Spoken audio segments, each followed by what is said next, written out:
Prince. আসসালামু আলাইকুম ভাই, ভালো আছেন? ওয়ালাইকুম আসসালাম, কি অবস্থা? জি আলহামদুলিল্লাহ ভাই, আছি।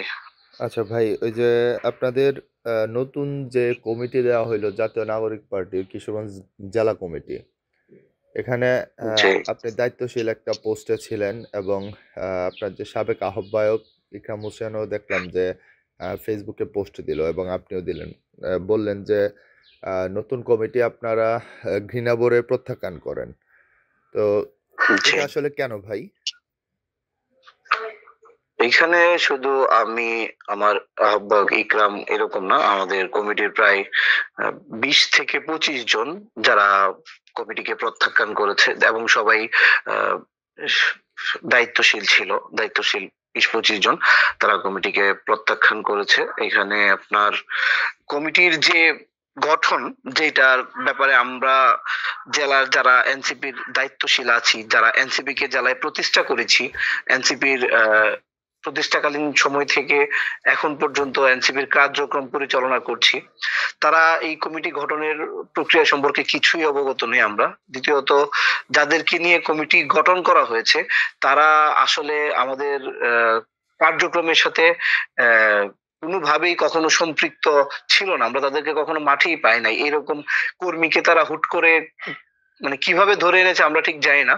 আমরা এখানে দেখা গেছে যে এখানে আওয়ামী লীগের কয়েকজনকেও পুনর্বাসন করার মানে যে বিষয়টা আমরা আমাদের চোখে পড়েছে, এই বিষয়গুলো আমরা লক্ষ্য করেছি। তার পাশাপাশি আরো এখানে বিভিন্ন ধরনের আর্থিক লেনদেনের যে একটা আভাস পেয়েছি আমরা, যে আর্থিক লেনদেনের মাধ্যমে যে আমাদের যে কে কে আহ্বায়ক আছে তারা আছে কোনোভাবে কেন্দ্রের সাথে, উনি যেহেতু কেন্দ্রে থাকে, উনি দ্বৈত পদ নিয়েছে, এটাও একটা বিষয়। সে কেন্দ্রের একজন কেন্দ্রীয় সংগঠক হয়ে কিভাবে জেলায় আসে সেই বিষয়টাও আসলে আমাদের বোধগম্য এখন পর্যন্ত হয়নি। তার পাশাপাশি হচ্ছে একটা বড় ধরনের একটা আর্থিক লেনদেনের কারণে দেখা গেছে আমাদের অন্যান্য জেলার দায়িত্বশীল যে কেন্দ্রীয় লিডাররা আছে তাদের অজান্তেই খুট করে কমিটি প্রকাশ করে পেয়ে যাওয়াটা আসলে কেউ আসলে আপনার ভালোভাবে দেখছে না বিষয়টা। আচ্ছা, তো এখন আসলে বিষয়টা হচ্ছে যে ইকরাম হোসেনও দেখলাম লিখলেন যে 24 ঘন্টার মধ্যে কমিটি পুনর্গঠন করা না হলে আহ, কিশোরগঞ্জের ছাত্র জনতা এনসিপির মানে এনসিপিকে তারা মানে ছাত্র জনতা কবর রচিত করবে এনসিপির।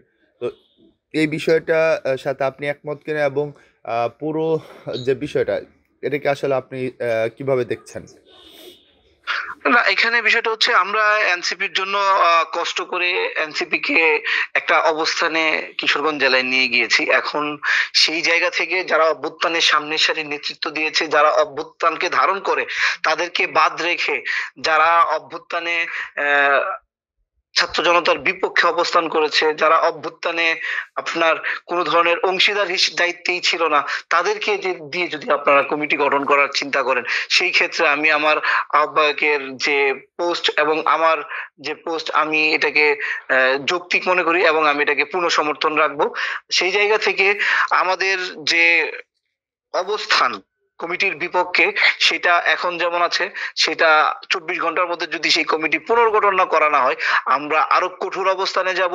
এবং স্পষ্ট ভাষায় বলতে চাই যে এই বিষয়ে আমাদের কে অবহেলা করে, আমাদেরকে অসম্মান করে যে কমিটি করা হয়েছে, সেই কমিটি যদি পুনর্গঠন করা না হয়, তাহলে আমরা কিশোরগঞ্জের মাটিতে এনসিপির ব্যানারে একজন ব্যক্তিকেও পা ফেলতে দিব না। স্পষ্ট ভাষায় বলে দিচ্ছি বিষয়টা। ঠিক আছে, তাহলে আপনার এই বক্তব্য। জি। জি, ধন্যবাদ ভাই। জি ভাই, ভালো থাকবেন। আসসালামু আলাইকুম।